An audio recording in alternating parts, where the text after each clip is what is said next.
नमस्कार, मैं हूं संदीप चौधरी। आप देख रहे हैं आज का मनी मंत्र। बीच में थोड़ा सा अंतराल आ गया था। बिहार में राजनीतिक आबो हवा बहुत गर्म हो रही थी, चुनाव हुए, नतीजे आए, नतीजों में भी काफ़ी वक्त बीत गया। तो लगभग हफ्ते बाद आपसे फिर से मुखातिब हैं ऐसी खबरों के साथ जो सीधे आपसे जुड़ी हैं, जिनका सरोकार आपसे है। News that you can use and news that you should and ought to use, क्योंकि ये आपकी नौकरी, आपकी आमदनी, आपके खर्च, आपकी गृहस्थी, आपके बाल बच्चों और देश की अर्थव्यवस्था से जुड़ी खबरें होती हैं। कोई राजनीति नहीं, कोई हिंदू मुसलमान नहीं, कोई भारत पाकिस्तान नहीं। और आज की खबरों का विश्लेषण करने के लिए मेरे साथ वरिष्ठ पत्रकार सिद्धार्थ सिंह हैं। और सिद्धार्थ, दो खबरों को जोड़कर आपका विश्लेषण चाहूँगा। इकोनॉमिक टाइम्स की हेडलाइन है, इंटरव्यू किया है उन्होंने नीति आयोग के सीईओ अमिताभ कांत का, और वो कह रहे हैं all science point two economic revival, कि हम अब अर्थव्यवस्था जो हमारी है विकास की राह पर दौड़ने लगी है। सारे संकेत ये मिल रहे हैं। और संकेतों में क्या है? Electronic companies, phone brands on a new high, 30% increase in sales. ये जो त्योहारों का मौसम है, इसकी बिना पर क्या ये ताल ठोकी जा रही है? ये एक पहलू है। और दूसरा पहलू क्या है? इंडियन एक्सप्रेस की हेडलाइन है, as virus surges in capital, centre plans to fly in doctors and add 300 ICU beds. Corona का संक्रमण फिर से मुंह बार रहा है, और ये दिल्ली की बात है। ऐसा नहीं है और बाकी देश में कुछ नहीं हो रहा है, लेकिन दिल्ली से जो खबरें आ रही हैं उससे पूरे देश की बानगी भी मिलती है। यहाँ आईसीयू बेड्स की कमी होती दिख रही है। 750 बेड्स और मुहैया कराए जाएंगे, और संक्रमण लगातार फैल रहा है। ये टाइम्स ऑफ इंडिया ने भी अपने फ्रंट पेज पर छापी है, centre to airlift doctors provide additional ICU beds for Delhi. यानी कि डॉक्टरों को विमान के जरिए अब दिल्ली लाया जाएगा। ये दिल्ली का आलम है। तो इन दो खबरों को कैसे जोड़ेंगे? एक तरफ अर्थव्यवस्था गति दिखा रही है, लेकिन ये गति क्या त्योहारों के चलते ही है? और दूसरी ओर फिर से मुंह बाना कोरोना संक्रमण का। नहीं संदीप, देखिए जहां तक जो उन्होंने कहा है, अमिताभ कांत जी ने जो बात कही है कि इकोनॉमिक रिवाइवल, देखिए इकोनॉमिक एक्टिविटी हॉल्ट हो गई थी लॉकडाउन की वजह से। तो जो एकदम हॉल्ट हो गया था, वो जब हमने अनलॉक करना शुरू किया तो धीरे धीरे अब वो जो है अर्थव्यवस्था दोबारा पटरी पर लौट रही है। लेकिन और उसको एक गति या जो कहे ना स्पर्ट जो दिख रहा है, जो हमें दिख रहा है डिमांड या चीजें जो जैसे आपने बोला कि इलेक्ट्रॉनिक्स हैं या गाड़ियों की सेल्स हैं, इनमें जो एक स्पर्ट आया, तो उसके पीछे भी एक तो इमीडिएट कारण ऑब्वियसली फेस्टिवल्स हैं, एक पेंट अप डिमांड है। दूसरा ये भी है कि देखिए कोविड की वजह से सोशल डिस्टेंसिंग है, तो लोग बाग ने जो है सेकेंड हैंड कार्स और नई गाड़ियां या टू व्हीलर्स, इनकी एक जनरल डिमांड भी रही है। और ये अब देखना ये है कि ये इकोनॉमिक एक्टिविटी कितना तेजी से एक तो रिवाइव करती है, कितना स्टेबलाइज करती है, मतलब हम इसको कितना इस मोमेंटम को मेंटेन कर पाते हैं। और दूसरा जो सबसे इंपॉर्टेंट बात है कि हमें अब यहाँ से नेक्स्ट लेवल जाना है, क्योंकि जब कोविड का लॉकडाउन आया तो हम एक स्लोइंग इकोनॉमी के रूप में देखे जा रहे थे। हम लगातार जो है हमारी अर्थव्यवस्था सिकुड़ रही थी। तो वो सब बातें देखना, और सरकार ने ये बात जरूर है कि कुछ कदम उठाए हैं, कुछ नियर टर्म कदम उठाए हैं, कुछ मीडियम टर्म है, कुछ लॉन्ग टर्म है। तो अब वो देखना है कि किस तरह पैन आउट करते हैं। लेकिन जो उसमें इन सब के पीछे जो एक बैकग्राउंड में जो जो चीज चल रही है, जिस पर अभी भी कोई जो है रोक नहीं लग रही है, वो है कोविड। तो अब जैसे दिल्ली में ही एग्जाम्पल हम लोग देख रहे हैं कि तकरीबन पिछले 3 हफ्तों से बहुत ज्यादा केसेस बढ़ गए हैं।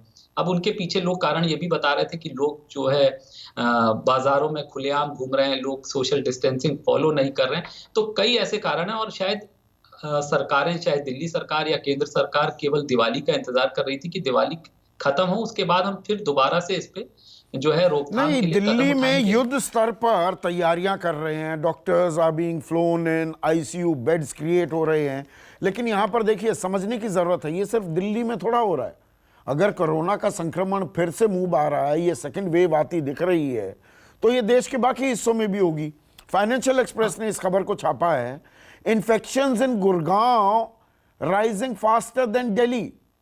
गुरुग्राम में संक्रमण का जो दर है, वो आंकड़ा है, वो दिल्ली से ज्यादा तेजी से फैल रहा है। लेकिन सब कुछ, सबकी निगाहें, सारे हमारी कोशिशें, प्रयास वो दिल्ली में सिमट गई हैं, जैसे दिल्ली ही प्रॉब्लम एरिया, बाकी जगह सब ठीक है।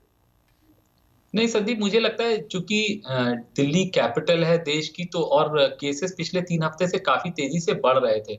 और मतलब ये दिखाने आपको मतलब कहीं ना कहीं कुछ ना कुछ एक्ट तो करना ही पड़ेगा, तो इसीलिए शायद उसी नजरिए से ये कदम उठाए जा रहे हैं कि मतलब सरकार संजीदा है इन और ये इस बात के ऊपर पूरा उसका ध्यान है। और शायद जहां तक आप जो बात कह रहे हैं, नेबरिंग गुड़गांव की बात कर रहे हैं, या आप नोएडा में भी बात करें, तो केसेस बढ़े हैं। तो हम्म। इसका तो मुझे लगता है अब वहाँ की राज्य सरकारों के ऊपर भी ये जो है दायित्व आएगा कि वो इस पर खास ध्यान दें।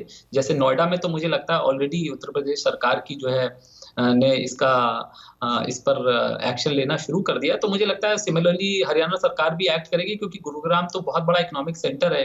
मतलब वहाँ कई बड़े पैमाने में दफ्तर हैं, इस तरह के ऑफिसेज हैं, जो प्राइवेट ऑफिसेज, वहाँ बहुत बड़ी तादाद में फैक्ट्रीज हैं।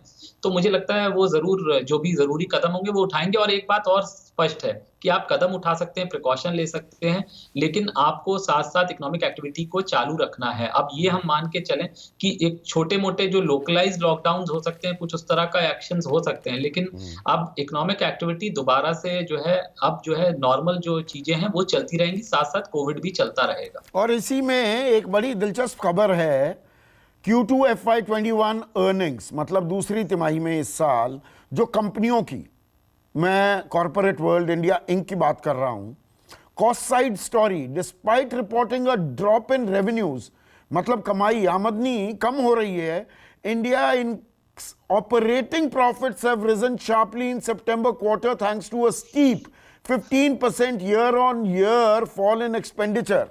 मतलब रेवेन्यू तो कम है लेकिन शुद्ध मुनाफे में बढ़ोतरी हो रही है कंपनियों के, क्योंकि उनका जो कैपिटल एक्सपेंडिचर था, जो वो पैसा लगा रहे थे चलाने में कंपनी को, उसमें कमी आई जो आनी थी कोविड के चलते।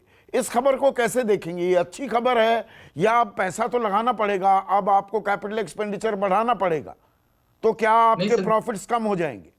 नहीं संदीप, देखिए आप इसका जिक्र जो है अभी जो आरबीआई ने भी एक समीक्षा, जो अर्थव्यवस्था की जो समीक्षा उनके तरफ से भी एक रिपोर्ट निकाली गई थी, तो उसमें भी उसका जिक्र था। बेसिकली हुआ क्या कि जब कोविड आया तो कंपनीज ने अपनी कॉस्ट कटिंग की, कुछ एम्प्लॉयज पे की, मतलब हर तरह हर लेवल पे उन्होंने कॉस्ट कटिंग की। जैसे एम्प्लॉयज की सैलरी कुछ परसेंटेज, सारे मोस्ट ऑफ द कंपनीज ने अपने एम्प्लॉयज की सैलरीज को जो है कुछ परसेंटेज घटा दिया। तो उसी तरह से कुछ आपने एडवर्टाइजिंग पे खर्च घटा दिया।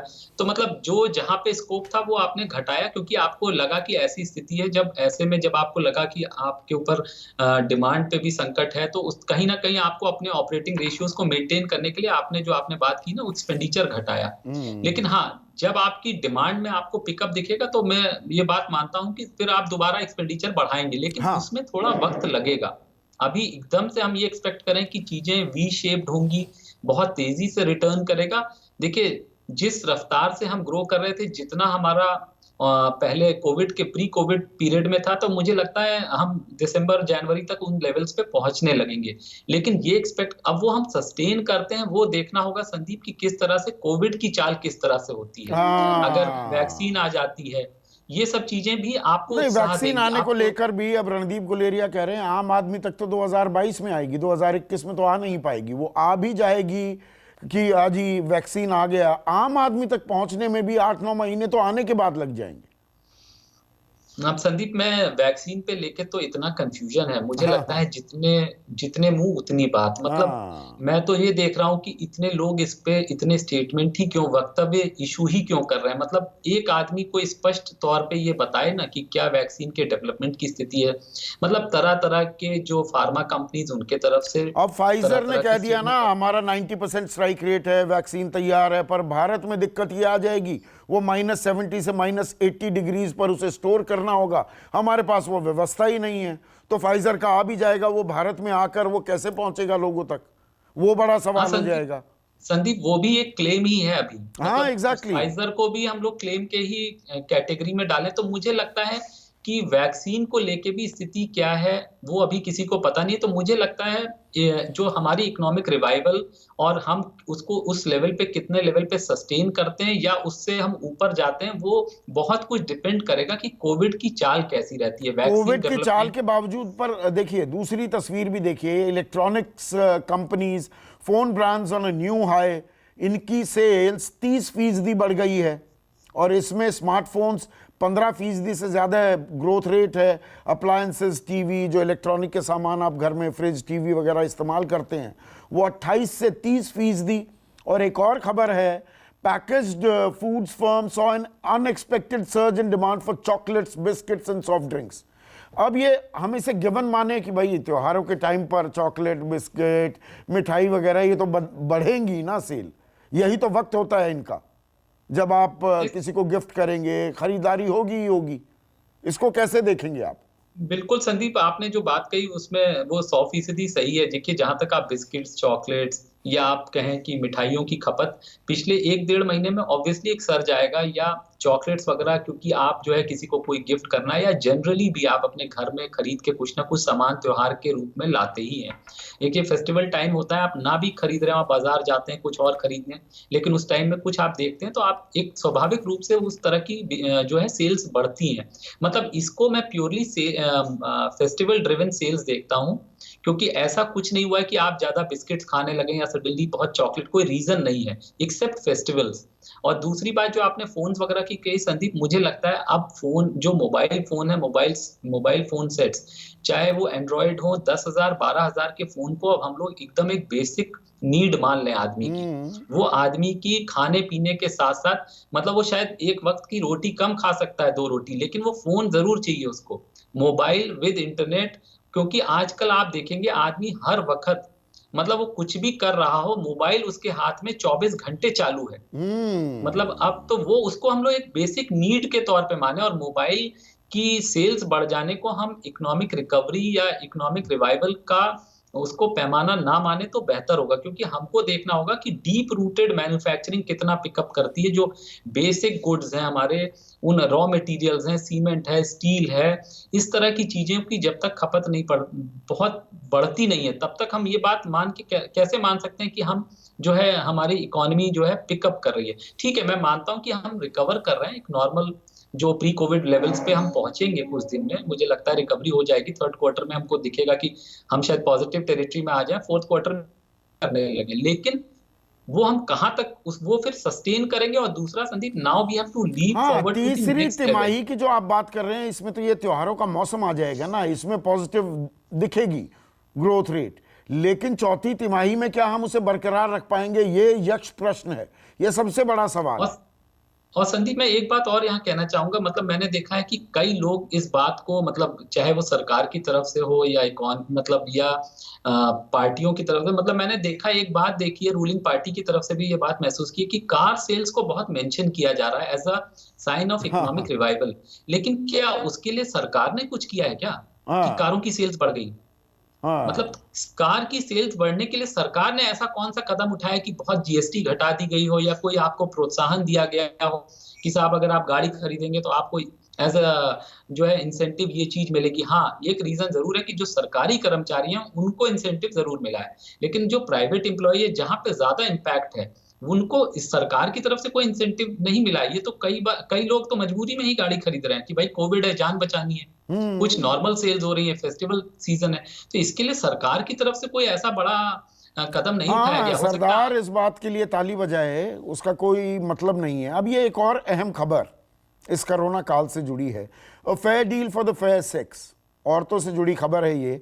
Women take up jobs left by migrant male workers. ये बड़ी एक इंटरेस्टिंग ट्रेंड को पकड़ा है, ये शुभ्रा टंडन की रिपोर्ट है फाइनेंशियल एक्सप्रेस में। वो ये कह रही हैं कि देखिए, जो अपने गांव चले गए लोग, अब वहाँ पर उनका परिवार, चाहे यहीं पर वो छोड़ गए कि भाई जहाँ आप रह रहे हो अभी काम चलाओ, मैं गांव जाता हूँ, गांव में कुछ काम खोज लूँगा। अब औरतें, उनको ये ऑप्शंस मिल रही हैं, और कंपनियां ये पा रही हैं कि जो औरतें हैं जिनको अब दिहाड़ी पर लगाया गया, काम पर लगाया गया, वो मर्दों से बेहतर साबित हो रही हैं। बड़ी इंटरेस्टिंग स्टडी है ये। नहीं संदीप, मतलब बहुत पॉजिटिव, अगर आप जो ये बात बता रहे हैं, अगर ये ट्रेंड सस्टेन करता है तो ये बड़ी इंटरेस्टिंग बात है। और ये जरूर होगा, क्योंकि जब अगर लेडीज को लगा रहे हैं तो ठीक है, उनमें शायद ज्यादा कंसंट्रेशन लेवल बेटर हो।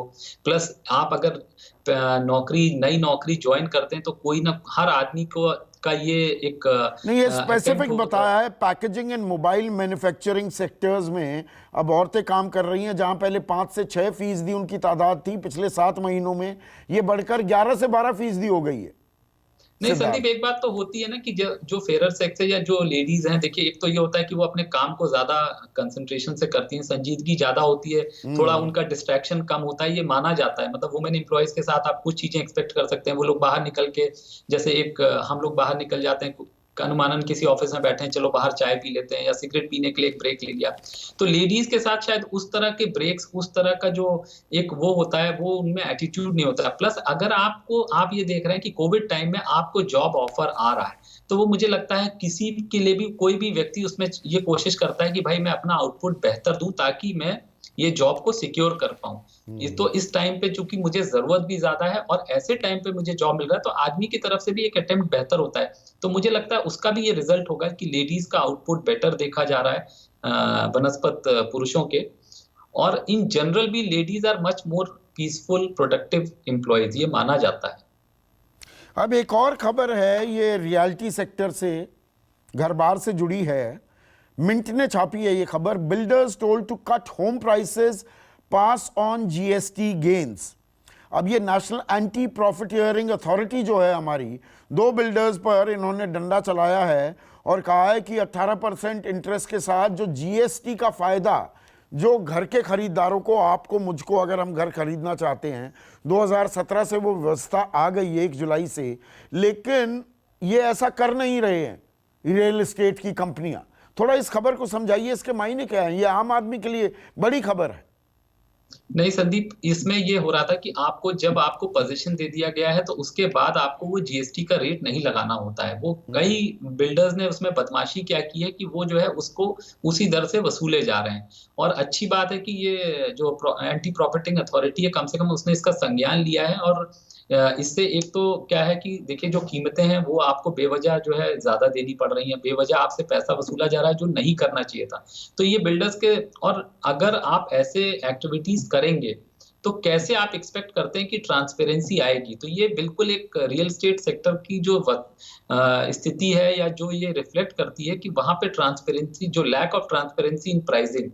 और जहां तक जीएसटी वगैरह की बात है, भाई जो आपको जो चीज लागू नहीं है उसको नहीं, आप वो कैसे भी वसूल रहे हैं? 12% था, फिर 5% किया गया, और जो टैक्स क्रेडिट बेनिफिट्स होते हैं वो नहीं पास ऑन कर रहे थे। जो मुझे मिलना चाहिए वो बिल्डर कहीं ना कहीं छिपा जाता था। वो पन्ने इतने होते हैं, 70 जगह तो साइन करने पड़ते हैं, आदमी हाँ को तो पता ही संदीप नहीं यही लगता है है। ना। नहीं संदीप, और वो इतनी पेचीदे हैं ना, वो लैक ऑफ जो इसकी मैं बात कर रहा हूँ कि ट्रांसपेरेंसी, मतलब वो जो रूल्स हैं या रेगुलेशंस हैं, एक आम आदमी तो समझता नहीं है। और एक बार आपने दस्तखत कर दिया, फिर आप तो वापस पलट के फिर देखते तो नहीं है हो वो। गया खेल। हाँ, तो वो आप फिर देते चले जा रहे हैं, और अगला आपसे वसूले जा रहा है, जबकि उसको वो पैसा उसको लेना ही नहीं चाहिए, कलेक्ट ही नहीं करना चाहिए, क्योंकि आगे भी उसकी देनदारी नहीं है। तो ये तो एकदम एक ऑफेंस है, क्रिमिनल ऑफेंस है। मुझे लगता है नेशनल जो एंटी प्रॉफिटिंग अथॉरिटी को ने एक बहुत बढ़िया कदम उठाया, और इसको जो है मतलब मुझे लगता है कि इसको अंजाम तक ले जाना चाहिए। और जिन्होंने भी, जो भी रियल एस्टेट के जो ये बिल्डर्स हैं जिन्होंने ये काम किया, उनके ऊपर बहुत स्ट्रिक्ट एक्शन लेना चाहिए। अब एक आखिरी खबर, आपसे 2 मिनट में इसका विश्लेषण चाहूंगा। बहुत अहम खबर है ये, और इसका अभी हम हिस्सा नहीं है, भारत हिस्सा नहीं है। मैं आरसीईपी की बात कर रहा हूं। RCEP pact clinched, coo for China, India में ज्वाइन लेटर।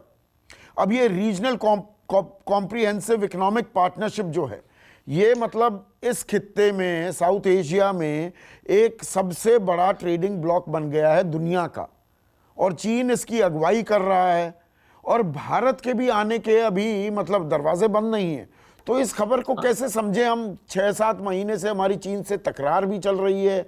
जो ये रीजनल कॉम्प्रिहेंसिव इकोनॉमिक पार्टनरशिप जो है, इसकी अगुवाई दरअसल चीन कर रहा है। हम साथ में होंगे, होना चाहिए या नहीं होना चाहिए? थोड़ा इसे समझाइए। संदीप, आरसेप इसको कहते हैं, मतलब जो लूज कन्नोटेशन इसके लिए यूज किया जाता है, आरसेप बोलते हैं इसको। और आरसेप को हिंदुस्तान भी इसमें नेगोशिएशंस का पार्ट है, और था भी अभी तक। हमको लगता है शायद जिन टर्म्स पे हम ज्वाइन करना चाहते थे, शायद वो हमको जो है मुफीद नहीं लग रही है। हमें नहीं लगता कि इस समय हमें इस ट्रेडिंग ब्लॉक को ज्वाइन करना हाँ, पिछले चाहिए साल हमने छोड़ दिया था इसे। हाँ, कंडीशन। अभी भी निगोशिएशंस चल रही हैं और ट्रेडिंग जो ये ट्रेड एग्रीमेंट्स होते हैं इसमें निगोशिएशंस काफी लॉन्ग ड्रॉन होती हैं, फियर्स होती हैं, क्योंकि आप छोटी-छोटी चीजों के लिए निगोशिएट करते हैं। और शायद इसीलिए अभी हिंदुस्तान ने इसको जॉइन नहीं किया है, क्योंकि इसका एक क्रिटिसिज्म हो रहा था कि we should join it only at our terms, कि हमको फायदा हो। ऐसा ना हो जैसे हमने पीछे अभी बायलैटरल्स वगैरह किए हुए हैं कि जो है चीन के साथ जो चीन से सामान हमने कुछ सामान रोक दिया, वो हमारे जो एफटीएस पहले हमने किए हुए हैं थाईलैंड, इंडोनेशिया या मलेशिया वगैरह के साथ सामान के आ रहा है, कोई ना उठा लें इस समय पे, हमें नुकसान ही हो, फायदा होने के बजाय। तो शायद इसी वजह से हम लोग जो है अभी और ज्यादा अभी थोड़े दिन कुछ वेट करना चाहते हैं till we reach a point कि जब हमें लगे कि हाँ ये अब हमें नहीं, जो ये FTAs तो मतलब फ्री ट्रेड एग्रीमेंट हमने कई देशों के साथ कर रही हैं, दरअसल उससे हमारा नुकसान ही हो रहा है, फायदा तो नहीं होता दिख रहा है सिद्धार्थ। नहीं संदीप, अब वो डिपेंड करता है किस समय पे आपने किस समय किया था और स्थिति बदली। जैसे अब देखिए नुकसान क्यों लगने लगा, जब हमारे चीन के साथ प्रॉब्लम आई तो हमें लगने लगा कि सारा सामान जो है चीन से डायरेक्ट हिंदुस्तान ना आके वो रूट होने लगा इन एफटीएस के थ्रू। तो संदीप ये सब चीजें आपको ऊपर नीचे समय के साथ आपको वॉच आउट करना होता है, क्योंकि हमेशा ये सब चीजें संदीप एकदम डायनेमिक होती हैं। आज स्थिति एक्स है, कल x+y हो जाएगी, तो वो चीजें आपको देखनी होती है और ये मान के चलना होता है संदीप। और एफटीए वगैरह से इतने जल्दी यू कांट रिगल आउट, आप बहुत जल्दी निकल भी नहीं सकते, क्योंकि ये 10-10 साल 12 साल मतलब इनमें बहुत लंबा लॉन्ग ड्राउन प्रोसेस होता है। जब आप इन एग्रीमेंट्स को रीच करते हैं और ज्वाइन करते हैं तो इतने जल्दी इनसे निकलना भी मतलब कोई बहुत अच्छा कदम नहीं होगा। अब देखिए चाइना के साथ प्रॉब्लम है, हम आत्मनिर्भर की तरफ कुछ स्टेप्स उठाए हैं, लेकिन आप इग्नोर भी नहीं कर सकते ना सत्यता को। बिल्कुल, और ये एक नया जो इकोनॉमिक ऑर्गेनाइजेशन बना है, एक समूह बना है, ये बहुत अहम रोल भी आने वाली दुनिया की अर्थव्यवस्था में निभाने वाला है। तो आज की खबरों को आसान, सीधी सादी, सरल भाषा में समझाने के लिए सिद्धार्थ आपका बहुत बहुत शुक्रिया। आज का मनी मंत्र में बस इतना ही। नमस्कार, मैं हूं मानक गुप्ता। अगर आपको हमारा ये वीडियो पसंद आया हो तो इसे लाइक और शेयर जरूर करें, और हाँ, हमें सब्सक्राइब और फॉलो करना ना भूलें, ताकि आप देश और दुनिया की कोई खबर मिस ना करें। तो जुड़े रहिए हमारे साथ और देखते रहिए न्यूज़ 24।